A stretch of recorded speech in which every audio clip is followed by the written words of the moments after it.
Hello বন্ধুরা, নতুন আরেকটা টিউটোরিয়ালে আপনাদের সবাইকে স্বাগতম। সাথে আছি শেখ মোহাম্মদ নায়েব আলী, সংযুক্ত আরব আমিরাত, দুবাই থেকে।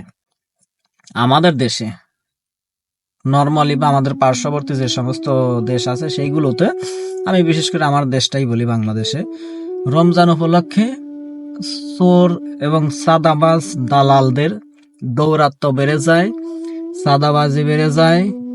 রোজা রেখে বা রোজা না রেখে বিশাল সিন্ডিকেটের তাদের জন্য একটা কি ঈদের আনন্দ বয়ে যায়।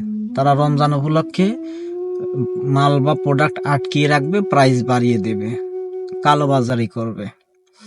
এই পক্ষান্তরে মিডল ইস্টের দেশগুলোতে বা আমি যেখানে আছি দুবাই, বা আমি এই যেই মার্কেটে আছি এইখানে প্রত্যেকটা প্রোডাক্টে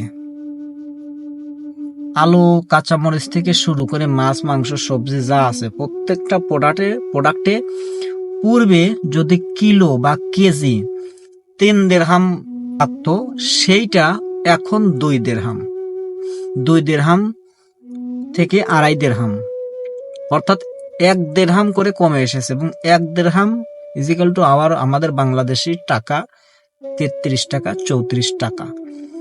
এবং পূর্বে ফর এক্সাম্পল সেটা ছিল 120 টাকা, এবং 120 টাকা থেকে 30 বাদ দিলে 90 টাকা। 30 টাকা কিন্তু কমেছে প্রত্যেকটা প্রোডাক্টে কিলো বা কেজি প্রতি, মাছ, মাংস থেকে শুরু করে সবকিছুতে। অথচ আমাদের দেশে প্রত্যেকটা প্রোডাক্টে যদি বেগুন 60 টাকা কেজি হয়, এখন সেগুলো 80 টাকা, 90 টাকা, 100 টাকা। আমাদের দেশে কমন একটা খাবার ছানা, বুট বা বুন্দা মিষ্টি জাতীয় যেগুলো পেঁয়াজু, সেগুলো প্রাইস এক কথায় সিন্ডিকেট। মাছ মাংসর কাছেই যাওয়া যাবে না, ডিম দুধের কাছেই যাওয়া যাবে না, এত বড় একটা সিন্ডিকেট। এবং এই সিন্ডিকেট গুলো করে কারা?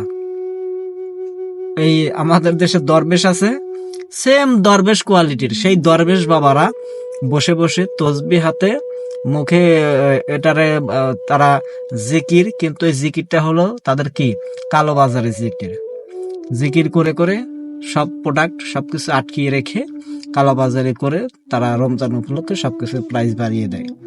অথচ তারা কি মুসলিম দেশ, আমরা মুসলিম দেশ, রমজান উপলক্ষে যেখানে প্রাইস কম হওয়ার কথা সেখানে এরা প্রাইসটা দ্বিগুণ করে দিচ্ছে।